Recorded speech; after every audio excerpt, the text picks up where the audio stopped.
নমস্কার, আমি মঞ্জু ভট্টাচার্য। আমার গল্প পাঠ আসরে আপনাকে স্বাগত জানাচ্ছি। পড়ে শোনাচ্ছি আমি সুভাষ বলছি গ্রন্থ থেকে পরবর্তী পর্ব। প্রথম বিশ্বযুদ্ধে জাপান এবং রাশিয়া ছিল ব্রিটিশের পক্ষে। বিপদজ্ঞাপক বার্তা শুনে প্রথমেই এগিয়ে এলো একটি রাশিয়ান যুদ্ধ জাহাজ। কিন্তু তারপর সে কাহিনী শ্রীযুক্ত চক্রবর্তীর লেখনী থেকেই শোনো।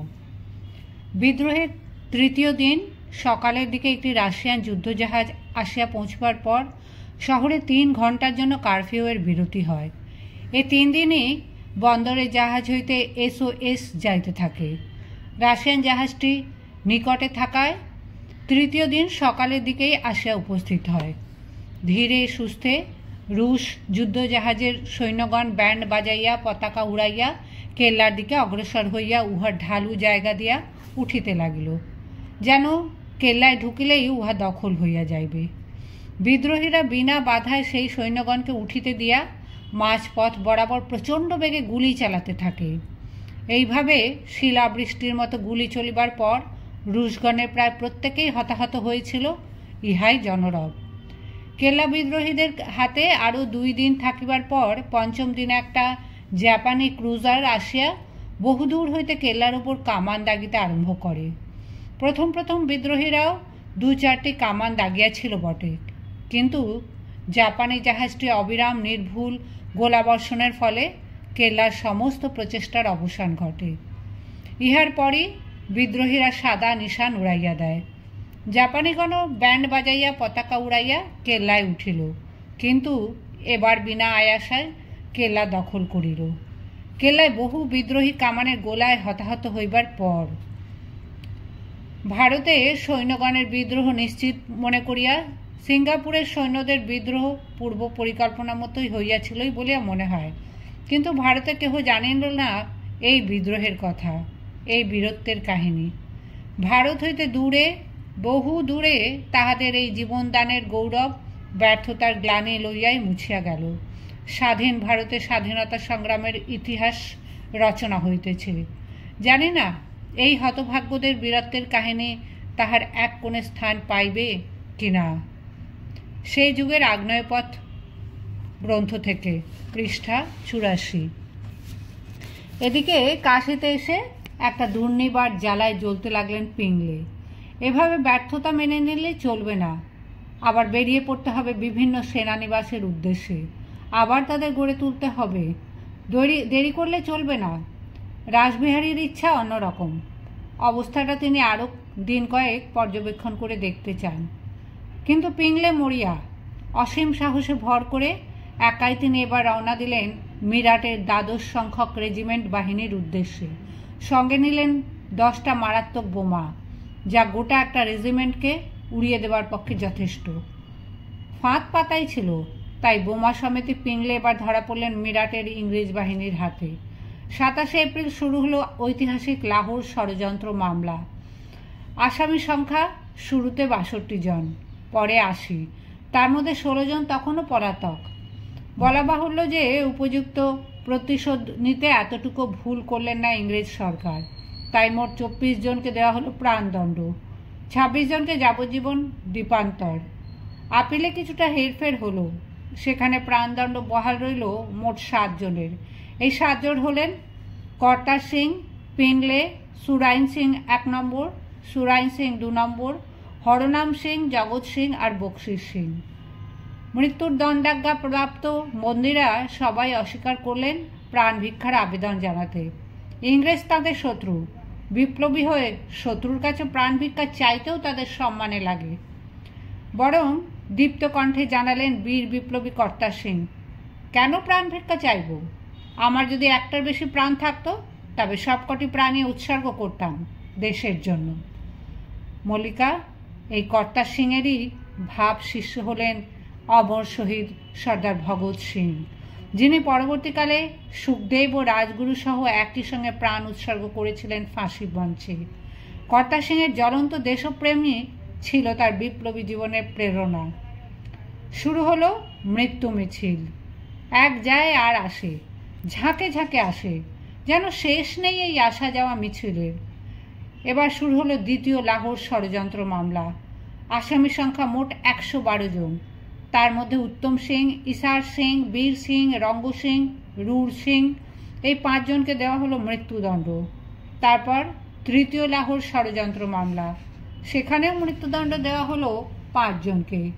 এই 5 জন হলেন বলবন্ত সিং, মৌলভী হাফিজ আবদুল্লাহ, অরুর সিং, হরনাম সিং আর বাবুরাম। উল্লেখযোগ্য যে অন্যান্য প্রাণদণ্ডাজ্ঞাপ্রাপ্ত বন্দীদের মতো এরাও গদর পার্টির সদস্য। সেনাবাহিনীর দেশপ্রেমিক সৈনিকরাও রেহাই পেলেন না। তাদেরও কঠোর দণ্ডে দণ্ডিত করা হলো সামরিক আদালতের বিচারে। তার মধ্যে কেবলমাত্র 23 নম্বর অশ্বারোহী বাহিনীর মধ্যে 12 জনকে প্রাণ দিতে হলো ফাঁসির রজ্জুতে। আর সিঙ্গাপুরে সেই বিদ্রোহী সৈন্যদের কি হলো? প্রত্যক্ষদর্শী বিপ্লবী পূর্ণচন্দ্র চক্রবর্তীর লেখনী থেকেই সেই কাহিনী তুমি শোনো। কিছুদিন বিচার চলিবার পর শহরের গায়ে পোস্টার পড়িল, কেল্লার দেওয়ালের ধারে কয়েকজনের বিচারের হুকুম শুনানো হইবে। জনসাধারণ পরীক্ষার অপর পার হইতে উহা দেখিতে পাইবে। যথাস্থানে পৌঁছতে কিছু বিলম্ব হইল। গিয়া দেখিলাম 6 জন লোক দাঁড়াইয়া আছে। সম্মুখে বন্দুক তাক করিয়া 20-25 জন গোড়া সৈন্য অপেক্ষা করিতেছে। আমরা পৌঁছিতে না পৌঁছিতেই জলদ গম্ভীর স্বরে একজন বলিলেন, দাস জাস্টিস ইজ ডান। সঙ্গে সঙ্গেই একজন হাঁকিলেন, রেডি ফায়ার। একসঙ্গে সবগুলি রাইফেল গর্জিয়া উঠিল। 2 ভলি গুলি ছোঁড়া হইল। প্রথম ভলিতেই 6 জন পড়িয়া গেল। তারপর আসিল 6টি স্ট্রেচার ও একজন ডাক্তার। পরীক্ষার পর দেহগুলি লইয়া গেল। আমরাও বিষণ্ণ মনে গৃহে ফিরিলাম। এই ঘটনার কয়েকদিন পর আবার পোস্টার পড়িল, 22 জনের হুকুম শোনানো হইবে। বিদ্রোহের দলপতি সুবেদার মেজর ডান্ডি খাঁড়ও হুকুম একদিন হইবে পোস্টারে দেখিলাম। নির্দিষ্ট সময়ের কিছু পূর্বেই আসিয়া পৌঁছিলাম। এই দৃশ্য দেখিবার জন্য প্রচুর জনসমাগম হইয়াছিল। দেখিলাম পরীক্ষার অপর পারে প্রায় 100 জন গোড়া সৈন্য অর্ধচন্দ্রাকারে অর্ধেক দাঁড়াইয়া আর অর্ধেক হাঁটু ভাঙা অবস্থায় বসিয়া আছে। উহারই সম্মুখে 22টি খুঁটি এবং তাহার পশ্চাতেই প্রাচীর। এক পার্শ্বে উচ্চপদস্থ অফিসারগণ দাঁড়াইয়া অপেক্ষা করিতেছেন। ইহার পরই অপরাধীগণ আসিল। পরনে সাদা পায়জামা ও গায়ে কুর্তা, হাতে উর্দি, ইউনিফর্ম। শুনিলাম ইহারা সকলেই এনসিও এবং ভিসিও, অর্থাৎ সুবেদার মেজর, সুবেদার জমাদার ও হাবিলদার শ্রেণীর। 2 পাশে 2 জন করিয়া সৈন্য। প্রত্যেককে এক একটি খুঁটির সম্মুখে দাঁড় করানো হইল।